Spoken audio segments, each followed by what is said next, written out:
Fala galera, beleza? Então nós vamos iniciar nessa aula de hoje aqui, nessa videoaula, a nossa segunda transformação da série de 3, tá? Que é a transformação isobárica, né? Então professor, quando é que acontece uma transformação isobárica?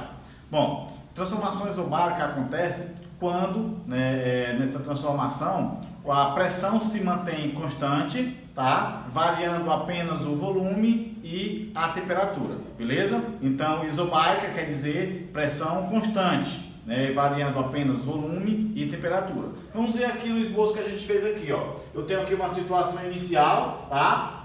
Onde eu tenho volume inicial, temperatura inicial e pressão inicial. E eu tenho aqui uma situação final, processo final, onde eu tenho volume final, temperatura final e pressão final, tá? Na transformação isobárica, essa pressão ela se mantém constante. Então a pressão inicial é exatamente igual à pressão final, podendo variar volume e temperatura, beleza? Bom, então nós temos aqui a equação geral dos gases. Como sempre nós vamos ter a equação geral dos gases, tá? E a partir daqui nós vamos ver como é que a gente faz para a gente calcular diretamente essas variantes, essas variáveis numa transformação isobárica, beleza? Então acompanha aqui, ó. Vamos lá. Eu tenho aqui pressão inicial vezes volume inicial vezes sobre temperatura inicial, que é igual a pressão final vezes volume final vezes a temperatura final. Beleza? Daqui, ó, se a pressão inicial e a pressão final são iguais, porque são constantes, então eu posso cancelar isso aqui, ó. Pressão inicial com pressão final, já que são iguais, né? Os dois estão em cima, em lados opostos, a gente também pode cancelar, tá? Então daqui vai sobrar o quê? O volume inicial dividido pela temperatura inicial, que vai ser igual ao volume final dividido pela temperatura final, beleza? Então é só a gente observar, ó. Se a pressão é constante, tá? A gente retira a pressão e vai trabalhar com variação apenas de volume e temperatura. Então, essa é a equaçãozinha aqui da equação geral dos gases. Nós deduzimos para a gente aplicar uma situação problema envolvendo uma transformação isobárica, tá? E como que a gente representa isso aqui graficamente? Dessa forma aqui, ó. Eu tenho agora aqui um gráfico, né? Como a pressão se mantém constante, então eu tenho um gráfico do volume pela temperatura, ó. Aqui eu tenho valores de volume e aqui eu tenho valores de temperatura. Então, para o volume inicial, eu vou ter uma temperatura inicial. Para o volume final, eu vou ter uma temperatura final, beleza? Então aqui eu vou ter o ponto do início do processo e aqui eu vou ter o ponto do final do processo. Então note que eu vou ter uma reta, tá? Então o gráfico da transformação isobárica, ele vai ser uma reta, tá? E daqui a gente pode deduzir também que o volume e a temperatura são diretamente proporcionais. À medida que o volume aumenta, a temperatura também aumenta, né? E vice-versa. À medida que um diminui, o outro também diminui, porque são diretamente proporcionais. Beleza? Então, vamos lá. Deu para compreender direitinho? Deu, né? Então, vamos ver como é que isso funciona numa situação problema? Vamos lá. Então, se liga aí.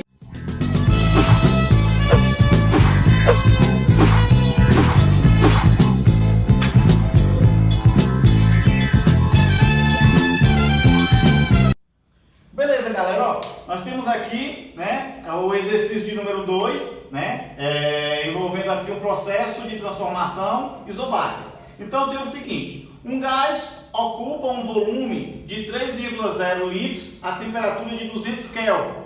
Que volume irá ocupar se a temperatura for alterada para 300 Kelvin, mantendo-se constante a pressão? Represente graficamente essa transformação. Então, ó, bem aqui na situação problema, ele diz que a pressão se mantém constante. Se a pressão se mantém constante, isso quer dizer que a pressão inicial vai ser igual à pressão final, né? Que é a característica da transformação isobárica, né? E aí eu coloquei aqui todos os valores aqui para facilitar, tá? E nós vamos calcular nessa situação problema o volume final, né? Para tanto, como é uma transformação isobárica, nós utilizamos essa relação aqui, ó. O volume inicial, né, dividido pela temperatura inicial é igual ao volume final dividido pela temperatura final. Bom, os valores estão aqui, basta a gente substituir ali e a gente vai encontrar esse volume final.